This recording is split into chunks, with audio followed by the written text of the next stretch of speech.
Probably a very big advantage, even thinking about the way that Splyce won that first game against FPX today. A lot of it revolved around that Xayah being able to avoid the hard engage attempts of FPX. There's a reason that Xayah was basically permabanned in the LPL final between these two teams, because a great Xayah can shut them down. That's why they banned it. And you can see there, FPX have the read on Splyce. They take away the Nautilus, they take away the Xayah, the Akali in there for good measure. Now that said, Splyce, yes, they are very easy telegraphed in what they want out of their champion draft. But so are FPX. You know that Doinby will love to look towards something like his Rise. First pick it. Yeah. Which means that Humanoid has the option to look for his Cassiopeia to try to play that matchup. So there are answers here. We knew what was going to happen. Surely Splyce also knew. It also gives Splyce the option to pick the other strong AD carry that's been left up, with the Xayah and Akali being banned out. They will go towards the Kai'Sa and lock that in straight away. Last time these two teams met, it was Renekton that we saw banned away by Splyce as well towards that top side. FPX have already shown us how strong Gimgoon can be on that just in the last game. In games like this, you often see players fall back onto the champions that they were most successful on. You don't actually see a first pick Rise that often out of FPX at this World Championship, but in this case, knowing Humanoid had the great game on it, knowing that Doinby is the guy that needs to carry. Think about what has happened to FPX when he's been on Galio or on Sion. Those are their only two defeats. When he's on a champion that does high amounts of damage, they have been undefeated. And now it's not the Cassiopeia, but it's Humanoid's other bread and butter champion in the Syndra. Trying to compete with a lot of that wave clear. Syndra can match Rise, especially in the early levels. Did struggle the last time he played it. I believe it was into a LeBlanc. He went 0-5 or something like that. So we'll see if he has been able to recoup some of his skill on that champion. There's the Renekton for Gimgoon in the top lane. Looks like Tian is going to take Gragas into the jungle here for Fun plus Phoenix. And you're already setting up the potential of that dive. Yes, Raz said it on the desk that Gimgoon usually doesn't get the time of day with Tian and making those dives work. But when you have a Renekton and a Gragas and you see the gangplank get locked in for Chachi, you saw how well GAM were able to put Chachi into the ground. FPX can say, we already have the blueprint about how we're going to maneuver you on this map, and it starts with punishing a gangplank in the top side. And we get into that second phase of pick and ban. Lucian removed. Splyce could try and target out some of those AD carries here. Keep LWX away from any champions he's comfortable on. I mean, I do really like the Lucian ban. It's a champion that has really fallen away here at the World Championship, but it was LWX's most played in the summer split, a 9-1 record. So Splyce doing very good prep work against FPX. It showed in their first two drafts against them, and I feel like it shows with that Lucian ban. And it could also be why they pulled the trigger so early on Syndra. Not only is she just a great champion for Humanoid, but it also kind of acts as you're banning Lucian Varus, and then your first two picks are Kai'Sa Syndra, that you're continuously limiting that champion pool that can go down into LWX's hands. He's going to have to reach very deep here. You can see FPX are trying to limit Xerxes in the jungle. Already got rid of the Rek'Sai. We've seen Kiana banned away. Gragas taken away by FPX as well. So that pool is shrinking by the second. Yeah, I would imagine that LWX will end up going with Ezreal. Yeah. But we'll have to see, because there's stuff like Ezreal, Caitlyn available, or unlikely he reaches for something like Jinx that Kabe played, but we'll have to see. I also wonder where Norscaren's going to go here. He's got the Thresh. We've seen him play that a couple of times, but with the Nautilus banned, he could go for Rakan. It doesn't look like they're going to pick it in right now. It will be the Elise for Xerxes in the jungle. Don't mind that pick there for a last pick support, waiting to see what the AD carry pick is from FPX. And frankly, there weren't a lot of options left for Xerxes, so I don't mind, like you're saying, the counter pick option there. It was pretty clear that it was probably going to be an Elise with so many jungle bans hitting the bench. I think Norscaren, if you pick Thresh there and you suspect that there's an Ezreal, maybe then you don't want to go for the Thresh. Maybe then you reach for something like, I was going to say Norscaren's Leona, but in fact, they're going to double down and take away the Thresh anyway. Thresh picked up here by Chris. We have seen Norscaren get caught out quite a few times in that bottom lane across the course of the group. So having someone who can hook him in, having someone who can catch him out, could work out very well. Ashe as well gives you that long-range engage potential if you want it. That's the LWX style. That's the LWX style. laying down the gauntlet in the bottom lane with the Vayne pick.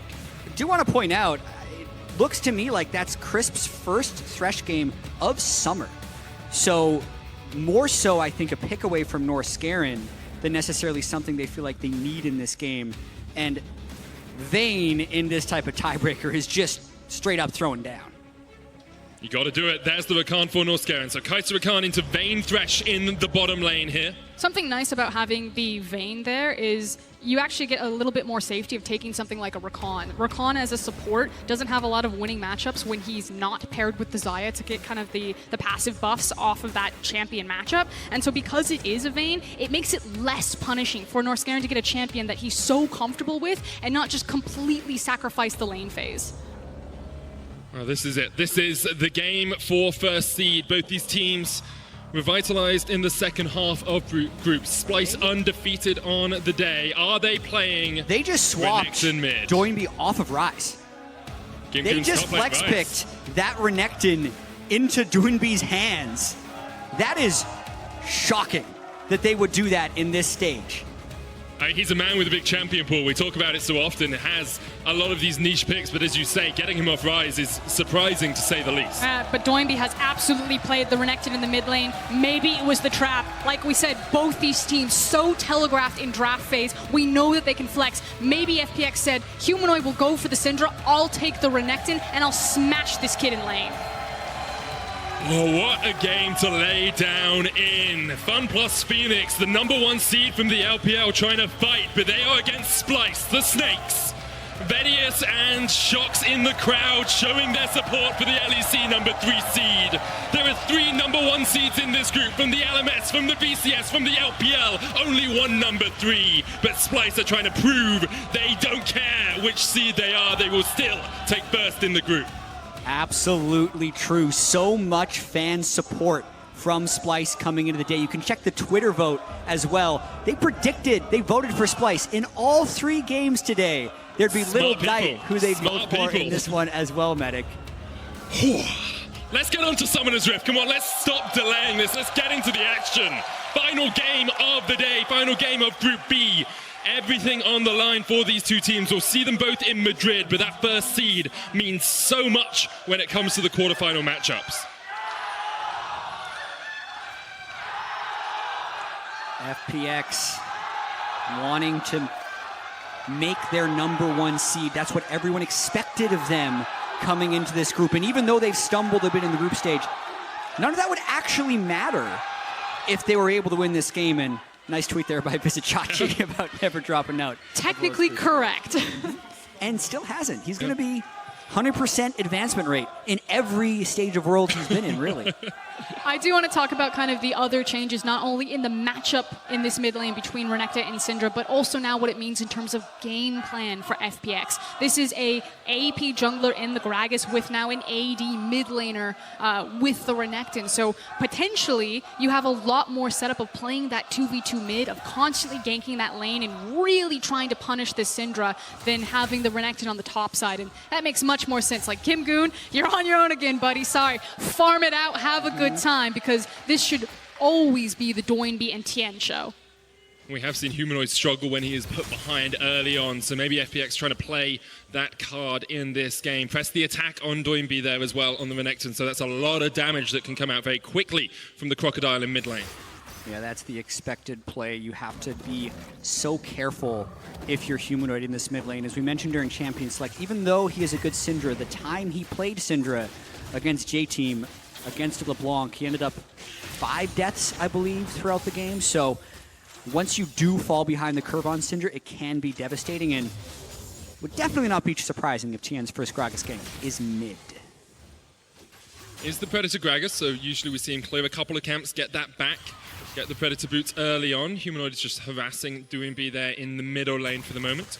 It's because FPX have good information. You saw the ping, the blue ping go down on the minimap there with that ward on the Raptor camp from Xerxes. In fact, Xerxes taken some very creative pathing here. Red Krugs are now looking for an invade, trying to figure out what's been left on Tien's jungle.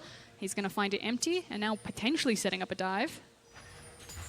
Gangplank can get a lot of health off of his lane opponent early just by spamming Q, so this is a potentially successful dive if they can land the cocoon. Gimgoon trying to dodge around. The cocoon misses by a mile. Gimgoon doesn't even have to flash away, but now he flashes and the chase is still on. Xerxes going to jump up. Chachi survives and first blood goes to Splyce. Yeah, but by the skin of their teeth right there, Splyce doing their best FPX impression and making that dive count. Still counts. Yeah. They get the first blood onto Visit Chachi, which is so important. The wave is still there for Gimgoon to be able to clear away when he comes back, but that's a good start for Splyce. Doinby was harassing it down, Humanoid in the mid lane as well. Now he has to be a little bit respectful because he knows Xerxes could be around. He goes in, the knockback comes out. Cold Meek used. Doinby's going to try and slice and dice away. Still has the flash. Xerxes has a flash of his own, but look how much damage Doinby's taken. Doinby flashes into no vision towards Tian, towards safety, and he will escape. He's got to get escorted out the rest of it, though, so he'll lose some mid lane pressure. Very tense situation in this game. Xerxes still does have flash, remember. And they're out. And that's the trade that I really want to highlight. It's the fact that Doinby now doesn't have access to his flash, where you have both those key summoners for Xerxes and Humanoid. There's a world where, Xerxes tries to hard force that. He also flashes over the wall and tries to pick up the kill, or you just rinse and repeat, knowing that Doinby has to be that much more conscious in lane. And you can really see how strong the Elise dive is when you have Gimgoon dodging the cocoon outright, burning his flash and still die. LWX is ticking down here with the Ignite. Kobe maybe looking for the fight. LWX still has heal. Plasma's not really going to do too much, but Splyce able to win the 2v2 trade in the bottom lane. LWX has the biscuits, 2 of them sitting in his inventory if he wants to try and sustain up. Knowing that the Ignite is down, actually, and the heal from Kabe means that if Tian wants to kind of switch focus, since his solo laner doesn't have flash, bottom lane would be a potential gank opportunity. And he does have great setup in there, obviously. He doesn't have to just walk around the corner. So even though Norskaren and Kabe are getting good deep vision in the tri-brush to try to check out for junglers, you could just throw a Dark Passage down there, pull Tian into the lane, force that gank with Flash Flay into Body Slam. And he has got back and got the Predator boots now as well, so be even quicker at getting into one of those ganks. We did ask where his first gank would be. Haven't yet seen Tian have an impact on the map. Xerxes being a little bit quicker in this early game, and Doinby now on this Renekton has to be a little bit careful because a cocoon could connect. No flash, as you say. Tian coming in from the side. It's going to be on a ward. There's the scatter of the week. Flash. Oh, slice and dice away from Doinby just in time. And Doinby doing a really good job playing the correct side of the lane, knowing that he didn't have information. He played towards the bottom side, tried to make the educated guess, and it was that distance that actually allowed him to get out of that, giving him the time that even though Xerxes burned the flash, that he could still slice out. And now Tian is the one to look for that mid lane gank. Don't think he was spotted out on those minions. Humanoid is pushed very far up. Has the unleashed power, but no Xerxes to save him. Has flash. Here comes Tian. Flash away early on from Humanoid. Manages to survive the gank. I think that was well played from both sides right there. Humanoid's low on mana, so they wouldn't necessarily be able to turn it. And Tian just knew that the flash was going to be forced because he had Predator boots. But frankly, I think Xerxes actually needed to help Humanoid there. Humanoid did eventually get the wave shoved in, but Xerxes kind of pieced out into the bottom river and let his mid laner try to force that wave in by himself, leaving Humanoid exposed for that type of gank. So kind of a disconnect there between Splyce's mid and jungle. And this is kind of similar to what's happened in past Tian versus Xerxes games, where Tian has way more CS, and Xerxes has ganked more than pretty much any other jungler of the world's group stage. So he's definitely a little bit behind right now, and with the level 6 on Renekton, FPX is doing their best to try and invade and get that advantage. Yeah, Splyce just not able to react to this one quickly at all. Xerxes will now realize that something not very good is going on for Splyce, but Tian secures it. There's the hook coming in, and Xerxes already stunned up and locked down. Norskaren with the blast gun will knock them back, but Humanoid's not in the best of shapes now. LWX going low, dodging around as much as he can. The kill comes out. GPO doing a lot of work here, but Doinby can step back forward, looking for the Cold Meek will heal him up a bunch. Humanoid is down, and now Norskaren and Kobe have to run for the hills. No flashes available, no escape really. Norskaren tried to battle dance out,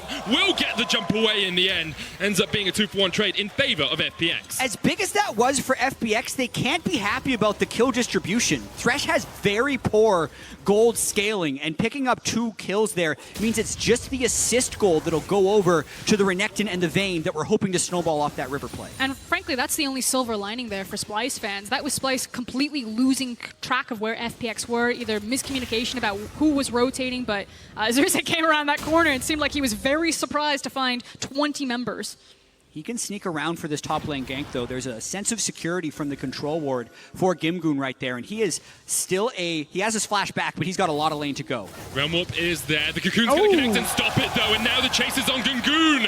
Tried to Realm Warp out, but didn't have the flash. Norscaven in the mid lane, trying to get the knock up here. The hook still lands on Humanoid, and that Syndra will fall once again, gifted over to Doinby. And notice how Crisp canceled his auto attack there. So properly giving the kill over to Doinby, as FPX have now been able to manufacture some positive plays to fight back in this game against Splice. And now, talking about that gold distribution, as the gold's now being funneled back into Doinby's pocket, if we look across on Splice, you can see that Gangplank's now 2-0-1 with the 2 extra kills. He got himself a very early Hex Drinker. He's going to be very competent in that lane. But this can always help if you continue to try to snowball Chachi as your strategy for when Gangplank has that level 11 ultimate, has kind of that snowball lead. Maybe that's the difference maker for Splice in these fights, having that big cannon barrage, which has been so well funded by Xerxes' time. We wondered if Doinby would have the same impact on the Renekton as he could have had on the Rise. At the moment, he is in a very powerful position early on this pick. Yeah, the fact that he's 102 Renekton, 600 gold up on Humanoid is fantastic news for FPX. When Doinby does well, FPX wins. So this 700 gold lead, having it nearly all be concentrated onto Doinby, means they're going to play through him for as long as they can. You can see how much Humanoid struggles in that lane now. Really not too much he can do. Kobe perhaps caught out just a little bit here. Pops the heal to get away from the hook, but it was LWX using the final hour to try and chase it. And this is multiple members of Splice having big issues with their wave placement and now being forced to either burn summoners or just take really bad trades. Xerxes needs to focus a little bit less on ganks and a little bit more on helping his team get their proper wave set up so they're not burning things like heals or letting a Renekton slice and dice through waves to smash them in lane. I'm pretty sure Xerxes was spotted coming into this bottom lane by that ward that Norscaven's about to walk across. Now spot the control ward in the bush, and Xerxes unable to find a gank path. This wave is now pushing back towards Splice. And Kobe and Norscaven perhaps looking for a back timer. They've actually fallen quite far behind in CS in this bottom lane as well, about 10 to 11 behind on average. Yeah, LWX has played this Vayne and Akaisa matchup before, so you can see their comfort right there. And they're going deep in this gank. Yes, too easy to shut down Humanoid underneath the tower. Doinby just about survives. The unleashed power wasn't enough. And it was the fact that Xerxes was spending so much time bottom that he wasn't in position for that type of dive. FPX found the perfect window to punish Humanoid, and they are just making this Renekton Syndra matchup a punching bag. And that is reminiscent of the last time we saw Doinby take over the game, when they were diving the Tristana mid lane with the Rise there. So Doinby and Tian trying to play through here, and they Guess might who's coming get top? shutdown gold. Doinby's on his way. Chachi still has Splash, but the Hex Drinker has already been procced. Counter teleport used by Humanoid. So they will be able to stop Chachi from dying at the expense of Humanoid's TP. Definitely a needed counter there by Humanoid. If that TP doesn't go through, there's a chance Doinby just never would have been able to be shut down after that point. But they do, and because the resources are used top, Xerxes can get this Ocean Drake. But I believe that Gragas is currently sitting on the Rift Herald. So across map, yes, the teleport came through from Humanoid to dissuade the dive, but Ocean for Herald, this could be a big window for FPX to continue to accelerate their gold lead. And all that does is open up extra lanes, extra gank paths for Doinby and Tian together. They've worked so well together so far in this game. We now actually see Humanoid in the top lane trying to clear this out. And he'll be in a very sticky spot if he stays up there. Expect him to go back towards mid. The shorter lane definitely helps the Syndra a little bit. It's really rough, though, now that Doinby has his Tiamat as well as a BF sword. Not only is he going to hit exceptionally hard, but he's not in trouble of being burst out, because as long as he has his ultimate, he kind of gets like the health and the resistance there, and then he'll have the push priority with the Tiamat. So Doinby's always going to have rotation and first access to this river. Yeah, and I think with the Rift Herald, it's probably going to be dropped right now in the mid lane. They're just going to get mid-turret. Yep. They're going to open up the map so much earlier than you're used to seeing. And with a immobile, not even Ludens yet Syndra, it's going to be so difficult for Humanoid to stay in the game with this turret being down. A 2-level down Syndra as well. Tower about to fall. The cannon barrage coming out. Splice trying to defend this one, but Humanoid is already knocked back by the explosive cask. And the tower in mid goes down. Gold given to Doinby once again. FPX, very good play early in this game. 2,000 gold ahead. Yeah, and that's because Doinby's 1,900 gold ahead of the Syndra. So it is a concentrated advantage for this team. There's actually a lead on Chachi, 600 in the top lane thanks to those 2 kills. And randomly, about 800 gold on Crisp that doesn't manifest in that much. So really, Splice need to play away from Renekton for a while. I just have a feeling that when you're playing against FPX, Doinby is going to be in the middle of Renekton comes to you. Absolutely everything. And we were kind of talking earlier that, oh, you know, if Chachi's ultimate is really strong, you know, that could help get Splice over the line. But you now have such a beefy, fed Renekton. Team fights are going to be very scary for Splice in the next coming minutes. As Doinby teaming up with Crisp and LWX to take down this bot lane tower. 2 plates already fallen. Splice trying to react because you can see Xerxes coming across. Chachi trading with Gimgoon in the top lane, but not on the winning side of that. Plate's taken by Humanoid in mid, but it's all small trades that Splice are trying to get because they are not in control of the tempo of this game anymore. That was almost very greedy from Humanoid. Yeah, but still worth in this case, since the punishment didn't come through, being able to get 320 gold just because Doinby was going to control a little bit of vision down on the bot side. Something to keep Splice in this game, and you can kind of feel what's happening in this game. FPX is very close to just snowballing to the victory, a la what they just did to J-Team. And Splice has had such an incredible day, going 3-0, making it to quarters, having a chance for first. This next 5 or 10 minutes of the game is where Splice kind of has to do something. And I think it's pretty critical that they get something onto Doinby somehow, whether that's vision or a pick. At the moment, Doinby is just controlling the pace of the game pretty well. 14 minutes and a half in. It's still that 3,500 gold lead for FPX. We have an Ocean Dragon in a minute and a half, and of course that Rift Herald already been used and taken by Tian. Doinby's going to go ahead, make his back, and have his big buy. And now it's a question of where do FPX strike now that they have the Spear of Shojin complete. I would expect it would probably be the bot lane, since that's kind of FPX's that motto, as well as the fact that Ocean's going to be spawning in 130. But there is a small window that they could play topside before the dragon spawns. Yeah, and the struggle here, I think, for Splice is that with current itemization power spikes, FPX is stronger everywhere. Yep. Even the 0-2 Rise was winning trades against Vizichachi, but it is still their best chance of somewhere to go. So that's where I think they should spend their time. Xerxes is on the top side of the map right now. Tian's down towards the bottom. Gingu trading in with Chachi. The wave on its way in, but really not going to be able to tank that up. Gingu just clears it out, gets back underneath the tower, and Chachi will wait for the next wave to come in. But with Xerxes on top side, you see the pings from FPX on the bot side. They have numbers advantage there, and there's Doinby. Yeah, just flashes in with the Dominus Humanoid, going to try and flash away, looking for the scat of the week, the Unleashed Power. It didn't really do too much, but Doinby decided he didn't want to trade anymore. Flash all trades between those two is a win for Splice, because he's the strongest member. Now they can try and dive. Realm Warp used by Gimgoon, flashes away from the cocoon. Beautiful stuff there from Gimgoon in the top lane. He will sacrifice some of his tower for it, but meanwhile FPX are taking the turret in the bottom lane. It was the fact that damage has already been done. FPX, by forcing Humanoid up and making sure that they can threaten and apply Doinby's pressure towards the bot side of the map, just completely cracked open that tower. Now LWX is going to be very fat and happy on this vein, and then Gimgoon cross map makes the crazy outplay so that the only thing Splice get in return is a tower themselves. That's the other thing that FPX kind of have in their back pocket is the potential for a late game Vayne who just got the solo turret gold and is sitting at a healthy 10 CS per minute so far. So we've seen Vayne fall off because of some minor nerfs after his meta, but the late game Vayne is still incredibly potent. Norscarin hooked up here. You can see he uses the charm straight away, trying to get in, but they jump in for the Vayne. Instead, Norscarin's able to get away. LWX taken low. The cannon barrage not going to be enough. Here goes Kirby. Tries to jump into the backline, goes golden straight away. One flash forward for the auto. He should fall here, chased down by FPX, but it's a 1-for-1 trade in the bottom lane. Flash away from Norscarin from the explosive cast. Xerxes stepping forward, looking for a bit more damage. Flanking. Chachi has the flank. It's a 4v3 in favor of Splice. The Snakes are trying to bite back against the Phoenix, but the Phoenix will rise again in this fight. With the TP coming in, Gingu joins the fray, gets the root onto Chachi, and now Fun Plus Phoenix looking for the re-engage. Hook lands. Chachi eats the oranges though, and he's caved. Shut down! Scat of the week hits 2. Splice still fighting for their lives, but they will sacrifice Xerxes, and now the re-engage comes in. FPX trying to get away, dodge away from Chachi, and here comes no more damage from Splice.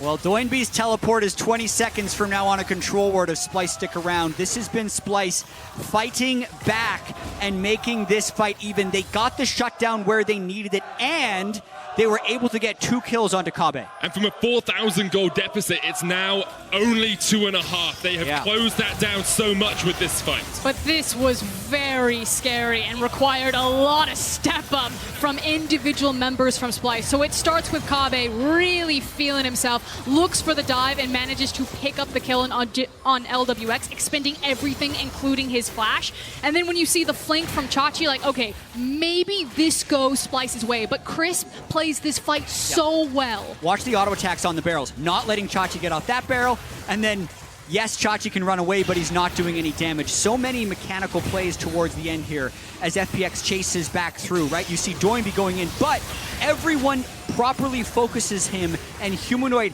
had the ultimate for that moment to try and get his team back in the game.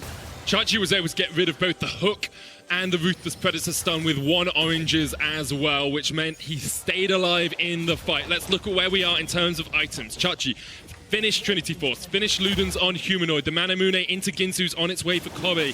On the other side, LWX almost got that Zeal item complete. The Spear of Sojourn still sits there for Doinby. He's almost towards that Black Cleaver. There is still a strong lead here for FPX, 3,000 gold or so, and they're looking for another tower in the top lane. And Chachi is constantly just playing weak side as Xerxes is playing around with this dragon right now. Now, he does have the ultimate. It eventually buys him some time, but he loses half health on this top tower. Gotta say, pretty good weak side player to be 2-0-3, 19 minutes into the game after getting a little bit of jungle attention early. They've definitely swapped that around to have Ryze and GP being the weak side players as Renekton gets played around for FPX.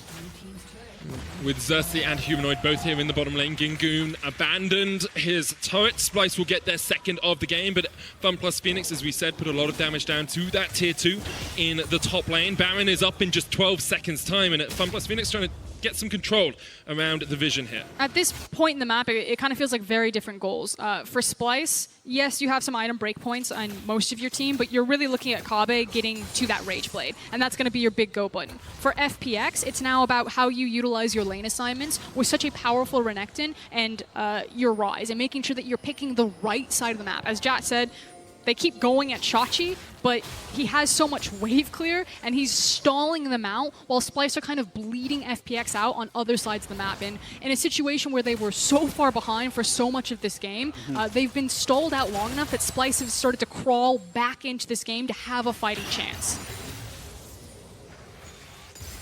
After being put miles behind, Humanoid actually up in CS over Doinby now, still only sitting at an item and a half, but the further he can get towards those second, third items, the more power he can have in a team fight. Just think of LWX and unleash power on him. If you get a couple of items on Humanoid, could be game-changing. Right now... I think with the Phantom Dancer, though, completed... That's true. Phantom Dancer will help a lot. Gonna feel not as dire as it once was, just because Humanoid is so far behind, 0, 3, and 2 on the Syndra. I don't know if he has... Like, if he lands everything, he might just 100-0 Vayne, but with the Phantom Dancer and with Humanoid being behind, I actually don't think he has that much threat. I think Humanoid at this point is actually just responsible for CC and kind of initial burst, while Kabe plays cleanup duty.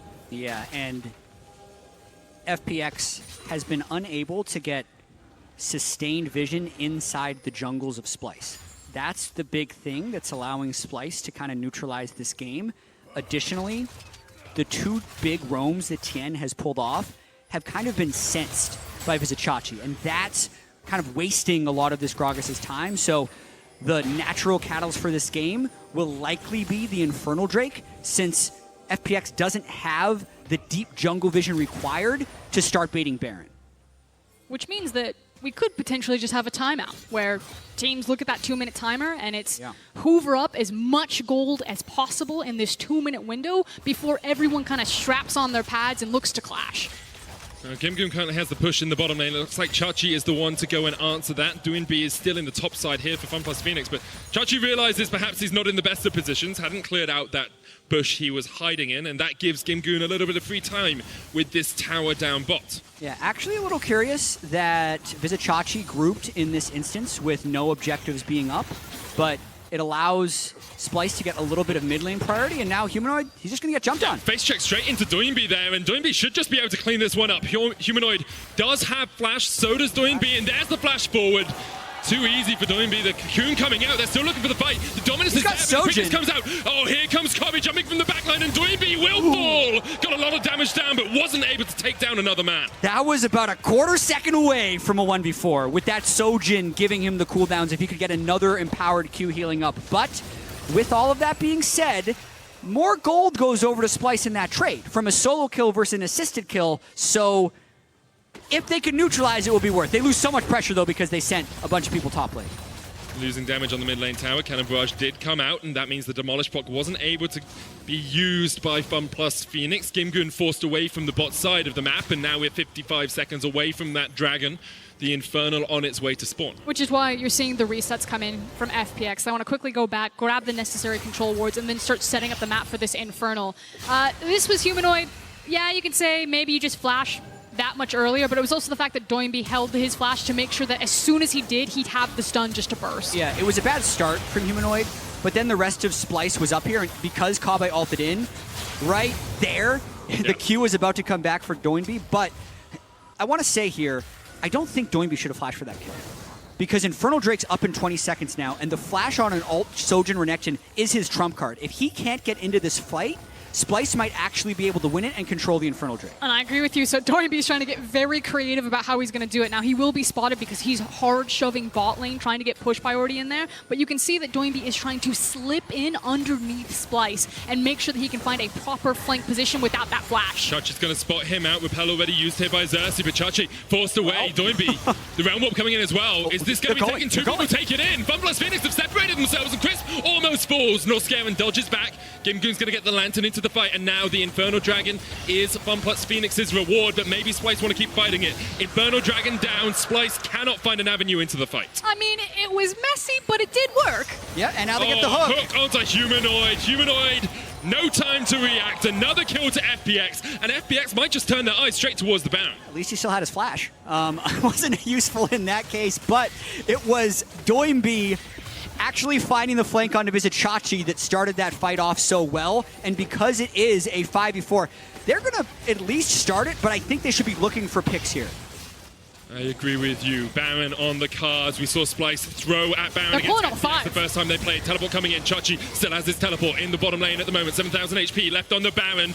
Tian is just backing it up. The explosive cast doesn't connect. The repel was used by Xerxes. Here comes Tian. Doinby screwdriving his way into the backline. Norscare and lands the quickness. They lose their jungler. Chachi did not burn teleport. Humanoid is on his way back up. Yeah. Chachi and Humanoid both have teleports, so it would be a 4v5 and a lot of ultimates down for FPX. If they want to stop this Baron, Splyce have to go now. 3,000 HP left on it. Splyce going to try and fight it, but already the Baron has fallen. You have the field. Tian gets it. Chachi now on the front line. Crispal has fallen. Splyce, you got to take the fight. You got to make your moment happen. Humanoid jumps in. Tian goes gold, and Gimgoon has the flank position. Tian will pay for the Baron with his life, but FPX get 4 Barons out alive. And FPX force a beautiful decision on Splyce, a very hard one to crack. They didn't have the Syndra, so they knew that they could force the fight, probably win it. They get the Baron in the end, and Splyce aren't able to force the fight afterwards. They didn't have critical cooldowns like the GP ultimate, which would have helped them close the distance to try to hunt down some of those Barons that got out for FPX. Watching that again, Humanoid just not enough patience to wait for the minion wave to come to him. His second death because of that, and then Splyce just have a really hard time getting the proper vision over this pit. You knew that FPX was probably going to peel for at least the first one because they're such a kill-hungry team, and you could see Gimgoon hunting in the top. So sure, Splyce pull off and lose one. It ends up being their jungler, and from there, Splyce is probably expecting FPX to just come back, so they wait, and they're so cautious to go in, worried about a full turn that would lead to a wipe and a Baron. And yes, the Baron goes over to FPX, but Splyce was in a very difficult situation to get this one. Big play and big advantage for FPX. Yeah, they are now almost 5,000 gold ahead. 2 minutes left on this Baron power play. You can see how quickly that snowballed after the last couple of fights, and you have a great 1-3-1. Doinby is in a great position. Gimgoon very strong as well. They can just split the map and pull Splyce to try and answer. I don't think Chachi's getting out of this one. We will see. He hasn't got the flash, the cannon barrage is coming down, but I believe you might be right there, chat. Chachi falls in a side lane, but Splice may be looking for the fight here as Kabi jumps in. Crisp goes golden. North Scarin going in with the quickness with the charm, and Crisp has fallen. The shutdown goes to Xerxes. They're trying to get Tian on the back alive, but already Doinby's taken 2, and meanwhile in the top lane, Gimgo is just pushing in to the inhibitors. Doinby gets another. Kabi can't take him out.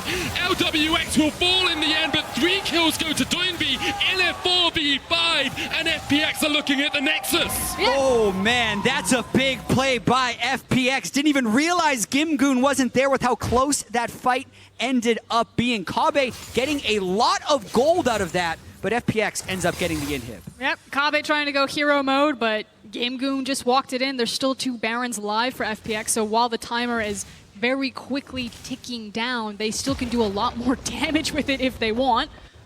Have another look at that fight, because it's Chachi who gets caught out at the start. Yeah, and then you can see Splice say, well, we actually have to fight. Otherwise, we're going to probably lose 2 inhibitors. Rises up top lane. This is our chance. Kabe jumps in early and gets a lot of damage onto Chris, but then just watch Kabe and LWX the rest of this fight and the ability to apply or dodge CC. So, right here, LWX looks like he'd want to clean the CC, but he gets stunned into also a cocoon, and that's what buys time for Kabe to pick up the shutdown goal. Doinby is now 7-2-3 on Renekton after that fight, though. Titanic Hydra, Sterax, Black Cleaver, and the Spear of Sojourn complete. Yeah, and moments like this is where the best players need to step up. Doinby said he didn't want to be put on a more passive champion, actually swaps off of his signature rise to get on the Renekton, and on Splice's side, yes, they're 5,000 gold down, but they got gold on the right guy. They got it on Kabe with a 5-1, Nashor's Tooth completed, Zonya's on the way, Kaisa. So, for FPX to win, it's Doinby. For Splice to win, Kabe has to carry. You just think about how terrifying that is, though, with how Kabe has been flying in there, trying to walk down Doinby. It's just a single chain CC that would end it all. I think Nice that's sidestep from Humanoid. the best play that Humanoid's made all game. Yeah. I think that's reminiscent to his Rise play earlier on versus GAM Esports. Was able to dodge a few ganks in that game. This game, he has been on the receiving end of a lot of hurt. Hook not going to connect there by Chris, but this mid lane tower is going to fall. FPX get their sixth turret of the game, make that 7 as Doinby looks for the bottom lane. With this Predator coming out, Doinby's going to tank up a couple of tower shots, but not really going to care too much about that. He can heal back up off the minion wave. Scatter the Weak connects on Tian, but FPX are just trying to pull Splice around the map right now. The Baron has expired, and perhaps that means they're going to have to halt their aggression. And I think they have waited a little bit to take that Drake now. I wouldn't be too surprised if FPX goes down and takes that Cloud, meaning the next spawn would end up being the Elder. Or there's a chance they don't want to do that because Splice has the same number of Drakes. I would suggest FPX goes down and do that, though, since with the Renekton, they don't want to fall off too hard. And it looks like that's what's going to happen. Tian is on his way down towards the Cloud. Should be a pretty easy secure for him. Gimgoon's making sure those super minions continue to pressure the Splice base in the top lane. Yeah, although I gotta say, watching more and more Sojourn Renekton in LPL, LCK, and here at Worlds, it definitely falls off way less than you would expect. Yeah. We've seen late game Renektons 1v3, 1v4. If there's any type of fall off, it's about fight access. So it is still possible to CC the melee champion as he goes in and burst him down, but at every point in the game, if Doinby gets the right access, he will wreck. So you're saying it's broken? There's a reason that they said Sojourn's going away. Yeah, there's a reason it's leaving the game. It's a bit overtuned. Little bit strong. Doinby now looking for Chachi in this side lane. He'll clear. Whoa! He'll clear out the control ward in a heartbeat. Didn't expect it to go down that quickly. 4 items are complete on Kabe, the key carry, as we've said, for Splice. He's now got the Zonya's Hourglass alongside the Nash's Tooth, but you have to remember, LWX is playing Bane as well. So as much as you can focus down Doinby in a fight, that Bane is still going to shred through you. But you still have ridiculous burst damage, basically, on both these compositions if Doinby gets a hold of you and just how he'll just wreck an entire team. But multiple damage threats across the board. This should come out to execution of team fights. And so all eyes are who gets picked, who can use the vision control, do the barrels actually land, does a death sentence connect with Humanoid again? Noskarin was looking for a flank position here. He's on a control ward, means he's not being spotted out, but now he has.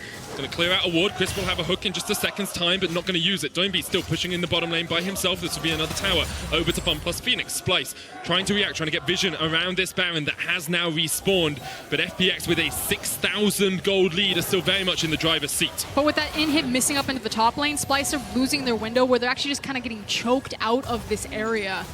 It's only 25 seconds before that inhib does respawn, though, so this should be the last super minion wave on its way in.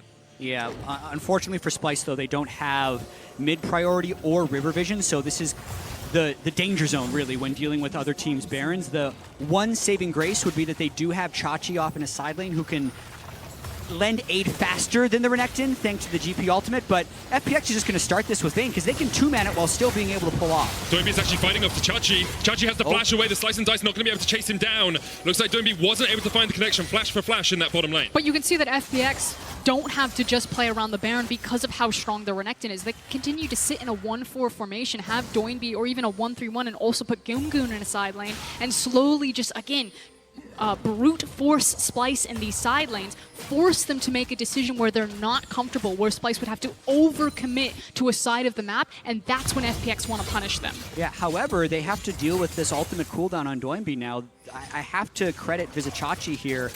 Goes back, finishes his Infinity Edge. If he lands a barrel in a late game team fight, it could be group deciding. And the fact that he was able to withstand the Renekton ultimate while maintaining his own ultimate gives Splice time where they can work towards mid-priority without having to worry as much about the Baron. Of course, both these teams already. Oh, no, Scarin's going to go in. The Cocoon's landed onto Tian. There's the charge as well. He's dead. Tian, the jungler, down. And now Splice have an opportunity, but Chachi has been caught out by Gimgoon. Gimgoon still has his flash. How's the roam up? Looking for the chase. Teleport coming in, and they're going to try and join the fight. Here's the TP. I believe it's Humanoid joining his teammate. The cannon barrage comes down, and Gimgoon flashes away. The unleashed power is going to chase him. He goes golden, but he's not going to live for too much longer. Splice find 2 kills. Oh, this is interesting because it's now 5v3 on the map. How quickly can Splice move over? And would FPX try a 3v3 here? Doinby has the ultimate backup. No flash on him, but remember, no Scarin, no quickness. Cobby has both of summons and the nose killer instinct. Couldn't get the shield. Splice now pushing in the bottom lane. Chachi going up towards top.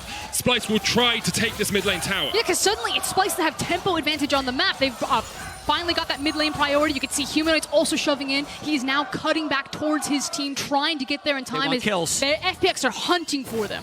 Splice needs to be so careful around this because FPX, all they need is a second. That's all Doinby needs. He's got his GA now as well on the Renekton. You got to kill him twice if you want to take down FPX. 10 more seconds until Splice can have 5v5. Kind of ridiculous that Chris flashed for that, knowing that there's still only 4 people alive, but FPX trying to keep the aggression up to get back control of this mid lane. And reminder that Gimgoon does have access to his teleport. He's currently now walking to the play, but there are so many random wards littered around everywhere. A ward just behind Splice here as well. They haven't spotted that out. Chris not stunned up with the scat of the week, but Splice will step back here thinking they're a lot safer than they are because there's a ward sitting just behind them. But the decisions are about to get very intense here as we are now going to move from fighting over one side of a map to 2. The Elder spawns in 20. The Baron is already up, and FPX have now just brute force through mid. FPX has such poor vision that they have to be very careful about how they check. The Realm Warp will give them temporary vision, and now Baron's at 6,000. Splice starts to peel off it. They're not keeping it aggroed. It's going to start to reset. Mid-wave prio. Hook gonna land, but it's only onto Xerxes. Tian looking to back away from this one. Splice, clear out the vision once again. So now Elder's alive as well. So mid-priority becomes even more important. They're kind of both able to clear out the wave so quickly, but it's still Splice that has the inner track towards Baron. And frankly, you can actually just kick one of your ADCs to go pick up this Elder. If FPX don't want to play around with this Baron, LWX can actually just go take that by himself. They can't though, because Splice has been so aggressive with this Baron. As FPX spots it, it doesn't stop Splice. Tian could look for the steal. FPX still there.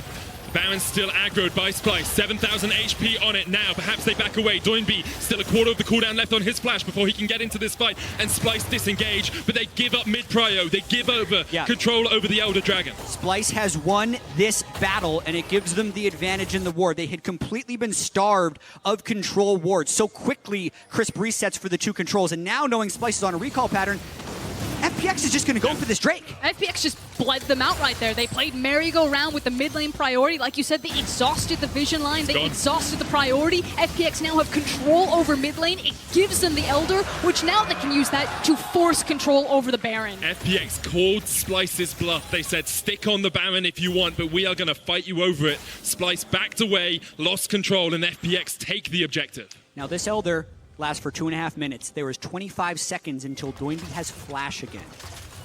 We'll have to see if they actually just force a 5v5 around the Baron pit, because if Doinby gets access in a team fight, it could be the game.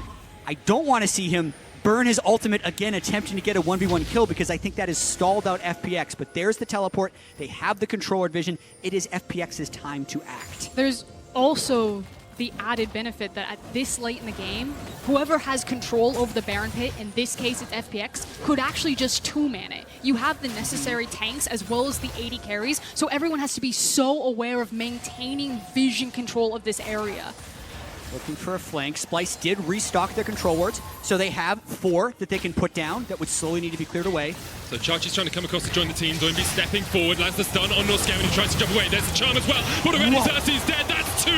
They get Chris, but the chase is on. LWX jumping onto Humanoid, who goes golden. Kobe pops his stopwatch as well. But you have to feel this is it. Fly, Phoenix, fly. They clean up the fight in the jungle. Splice get wiped away, and there's nothing Chachi can do. He flashes away, but Fun plus Phoenix will look towards winning this game. Doinby finally got his flash off in a team fight, and he destroyed Splice. They now have a minion wave and 3 strong while preventing the Gangplank from recalling. This should be it. This is not the LGD story. This is not the Invictus Gaming story. This is Super Carry Doinby taking first in groups. Fun plus Phoenix rise from the ashes and lock their spot as first in Group B. It may have looked a little bit more difficult than FPX had intended, and Splice put up a hell of a fight. Splice had such a spectacular day to fly through and force this tiebreaker, but at the end of the day, it is FPX who win the series against Splice 2-1 and are the first team to advance as the #1 seed in their group. Great stuff by them. They waited out. They were patient. They made the calls they needed to, played through Doinby when they needed to in that game. Patience, and that's the key word. Not a word that's often associated with LPL teams, especially not with FPX. It was the patience and the out macro around the Baron and the Elder Pit that really broke that game open for FPX. You saw the viciousness in how they attacked the map, their ability to snowball, how competent they are on these different champions, but you also got to see them outthink their opponent. And I think we also saw the two